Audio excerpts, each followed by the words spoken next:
Olá, me chamo Matheus Vinícius da Costa Pantoja e faço parte do grupo de pesquisa e extensão em manejo e fertilidade do solo, orientado pelo professor Gesivaldo Rodrigues Galvão. Faço curso de Engenharia Ambiental e Energias Renováveis do Instituto ISARE-CIB do campus de Belém.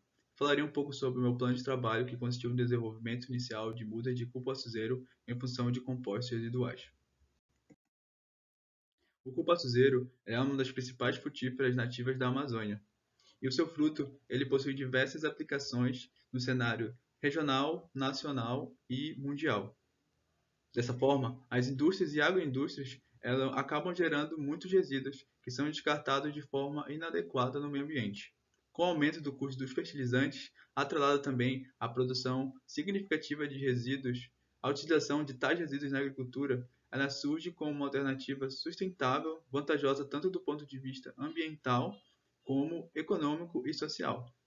E o trabalho ele está enviesado por meio da ODS 12, que trata sobre o consumo e produção sustentáveis. O objetivo principal do estudo foi avaliar o comportamento das mudas de cupuaçu em função de compostos residuais orgânicos, além de estudar os parâmetros fitométricos das mudas de cupuaçu influenciadas pelos resíduos orgânicos.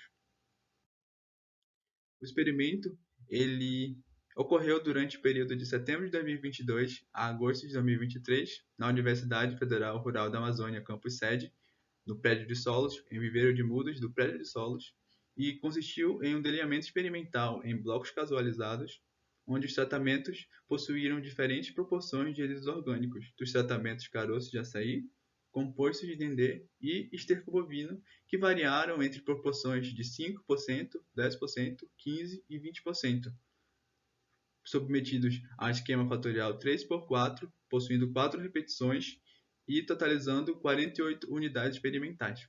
As variáveis analisadas foram altura da planta, diâmetro do caule, número de folhas, massa seca da raiz, massa seca da parte aérea e teor de clorofila. Os dados resultantes do experimento eles foram submetidos à análise de variância por meio do software computacional SysVar, e as médias que apresentaram significância elas foram comparadas ao teste de Tukey com nível de significância de 5%.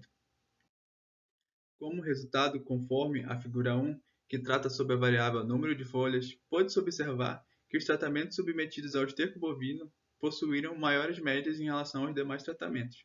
Conforme a figura 2, que trata sobre a variável índice SPATS, pode verificar que o esterco bovino também possuiu maior desenvolvimento em relação às variáveis. Pode-se inferir, conforme esses resultados, que o esterco bovino ele influencia em relação ao desenvolvimento médio das mudas por questão da disponibilização de nutrientes que esse tratamento pode dispor. Conforme a figura 3, que trata sobre a massa seca da raiz, pode-se verificar que o composto de dendê ele possui o maior desenvolvimento em relação aos demais tratamentos, visto que esse resíduo ele pode atuar como condicionador de solo, melhorando os atributos físico-químicos desse solo e dessa forma disponibilizando nutrientes às mudas. Conforme a figura 4, que trata sobre a massa seca da parte aérea, pode-se verificar que o esterco bovino possuiu maiores médias, que atrelado ao número de folhas e ao índice SPAD, pode-se inferir que as mudas submetidas ao esterco bovino desenvolveram de uma forma mais expressiva, muito em relação à disponibilização que esse resíduo propõe às mudas. Conclui-se, portanto, que o composto de dendê e esterco bovino foram os tratamentos que melhores promoveram o desempenho em relação ao desenvolvimento médio das mudas de cupuaçu zero. O esterco bovino ele promoveu melhor desempenho mediante a produção das mudas de cupuaçu zero. Dessa forma, vale ressaltar que são necessárias mais pesquisas para aprimorar a utilização de resíduos orgânicos na produção de mudas. Essas foram as referências utilizadas no trabalho. Um agradecimento à Universidade Federal Rural da Amazônia e à FAPESPA. Muito obrigado.